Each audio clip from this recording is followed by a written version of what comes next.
नमस्कार दोस्तों, स्वागत है आपका अपने वीजी नॉलेज में। आज उस शख्स की बात करने जा रहे हैं जिसको आपसी रंजिश के चलते घर से बाहर गणपति महाराज जी के उत्सव में स्टेज पर बैठे उस व्यक्ति को 35 गोलियां मारी गई थी। वहीं एक गोली उसके साथी को लगी थी। कहते हैं 35 गोलियां खाने के बाद भी वो शख्स उन हमलावरों को गालियां दे रहा था। जी हाँ, यहाँ बात कर रहे हैं गेंडिया मामा की। गेंडिया मामा का असली नाम ज्ञानेश्वर था। वो अग्निपाड़ा की छोटी दगड़ी चौल में बिल्डिंग नंबर 25 में रहा करता था। इन चौल्स में अरुण गवली की गैंग के लोग, अमर नायक के लोग और सुभाष सिंह ठाकुर के लोग रहा करते थे। बताया जाता है गेंडिया मामा का नाम गेंडिया गैंडा जानवर से पड़ा। उसकी ताकत की तुलना गैंडा से होती थी। मराठी में गैंडा को गेंडिया कहते हैं, तो इसलिए उसका नाम गेंडिया पड़ा। अंडरवर्ल्ड की दुनिया में मामा शब्द की इज्जत उतनी होती है जितनी कोई अपने माँ के भाई की करता है। गेंडिया मामा अमरनायक गैंग से था। अमरनायक की गैंग एक समय पहले नंबर पर थी। उसकी गैंग में 500 से भी ज़्यादा लोग शामिल थे। मगर जैसे जैसे पुलिस एनकाउंटर में अमरनायक के लोग मरते गए और शिवसेना से दुश्मनी को लेकर अमरनायक के मारे जाने के बाद वो गैंग कमज़ोर पड़ती गई। गेंडिया मामा अमरनायक गैंग का एक मजा हुआ खिलाड़ी था। वहीं अरुण गवली जिंदा था तो उसकी गैंग आगे बढ़ती जाने लगी। गेंडिया मामा से अरुण गवली की दुश्मनी काफ़ी पुरानी थी। शुरुआती दिनों में गेंडिया मामा ने मुंबई के ओबरॉय होटल में काम किया। वहां वो सूट बूट टाई पहने रहता था। वहीं दूसरी तरफ अरुण गवली के शार्प शूटर्स गणेश भोसले और डीके दिलीप कुलकर्णी नाम के व्यक्ति भी उसी होटल में काम किया करते थे। उस समय उन लोगों का अंडरवर्ल्ड से कोई नाता नहीं था। जब भी वहां हड़ताल हुआ करती थी तो वहां कोई पुलिस और वकील दखल नहीं देते थे। कानून कचहरी का रास्ता इंसाफ के लिए एक लंबा रास्ता था।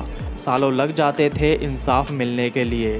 इसी के चलते ये लोग अक्सर अंडरवर्ल्ड से जुड़े लोगों को इसमें इन्वॉल्व कर लिया करते थे। मैनेजमेंट ने अपने साथ अरुण गवली को जोड़ रखा था। मैनेजमेंट ने अरुण गवली के कहने पर वहां अपने लड़कों को रखवाया ताकि मैनेजमेंट की मदद हो सके। और वो लोग यही गणेश भोसले और डीके दिलीप कुलकर्णी थे। वो ज़्यादा पढ़े लिखे नहीं थे। गणेश होटल में बर्तन धोने का काम किया करता था। वहीं डीके भी छोटे मोटे काम किया करता था। 5 स्टार होटल का खाना और बाकी सभी फैसिलिटीज़ उनको फ्री में मिला करती थी। जब एक दिन अरुण गवली के लोगों ने होटल में स्ट्राइक कर दी थी तो होटल दोबारा चलवाने के लिए और अरुण गवली के लोगों की स्ट्राइक तोड़ने के लिए अमरनायक की मदद ली गई। मैनेजमेंट का एक हिस्सा अमरनायक से मिल जाता है। अमरनायक के लोगों ने गेंडिया मामा, जो पहले से ही वहां काम किया करता था, उसको अपने साथ मिला लिया। गेंडिया मामा हाथ की लड़ाई लड़ने में बहुत तेज था। वो बहुत तकड़ा था। गेंडिया मामा यहाँ से ही अमरनायक की गैंग में शामिल हो जाता है। जब गेंडिया मामा ने उस स्ट्राइक को ख़त्म करवा दिया था तो वहाँ से ही उसकी अरुण गवली गैंग से दुश्मनी पड़ गई।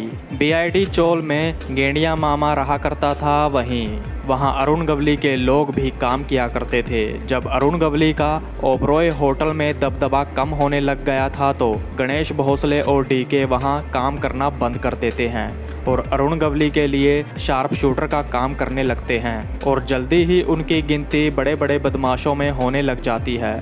स्ट्राइक तोड़ने के बाद गेंडिया मामा का नाम होने लग गया था, जिसको देखते हुए अमरनायक ने उसको अपने साथ मिला लिया।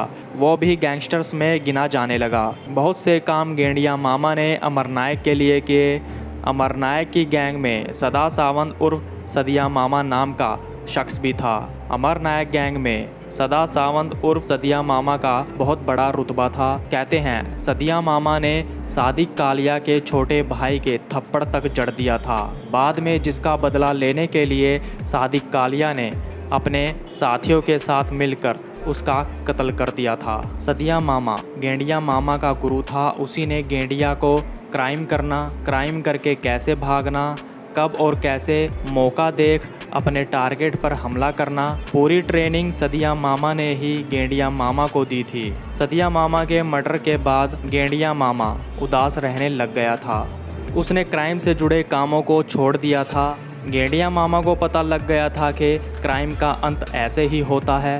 जर्मन चोल में अमरनायक का एक और खास व्यक्ति रहा करता था, जिसका नाम था दिनेश जठार उर्फ अबू जठार।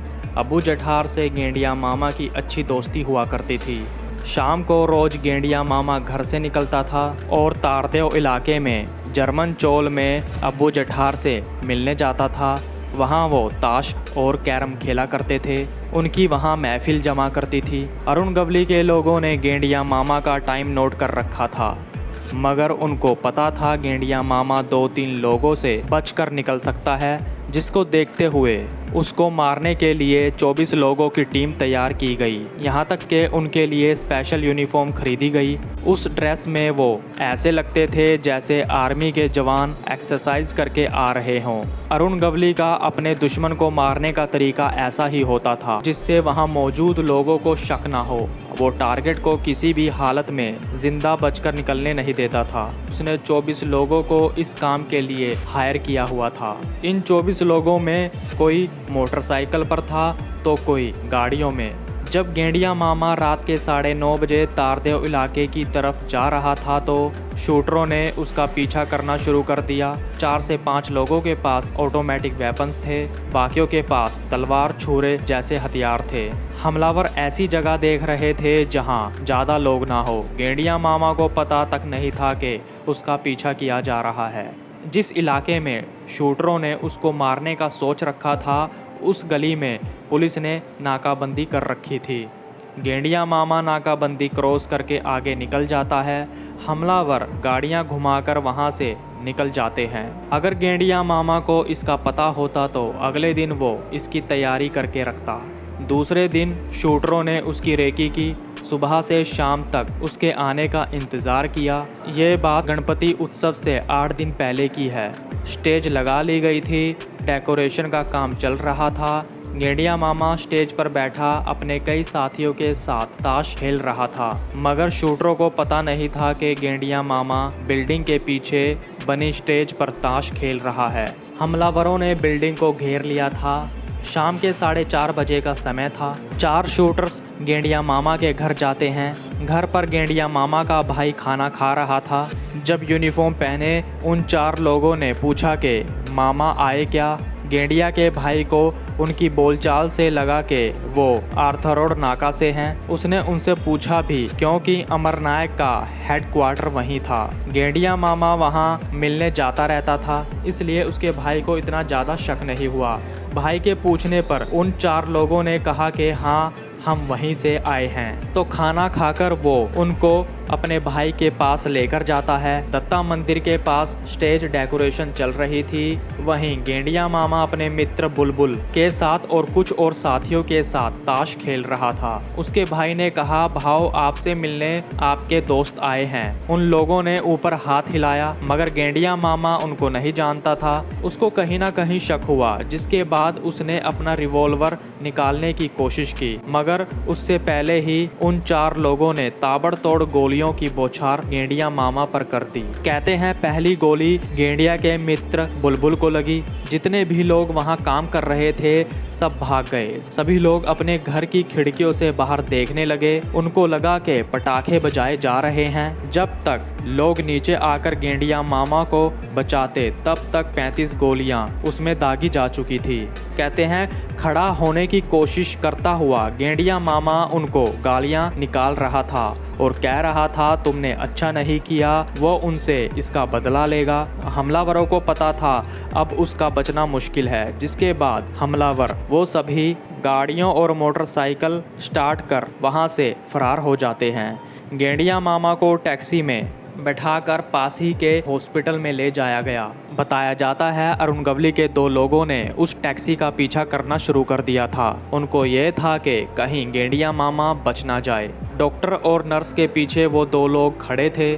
जब कन्फर्म हुआ कि गेंडिया मामा मर चुका है, तब वो लोग वहाँ से गए और दगड़ी चौल जाकर अरुण गवली को इसकी खबर दी। इस तरह गेंडिया मामा का अंत हुआ। तो दोस्तों, ये थी गेंडिया मामा की ज़िंदगी से जुड़ी कुछ बातें। अब तक के लिए इतना ही। तो नमस्कार दोस्तों।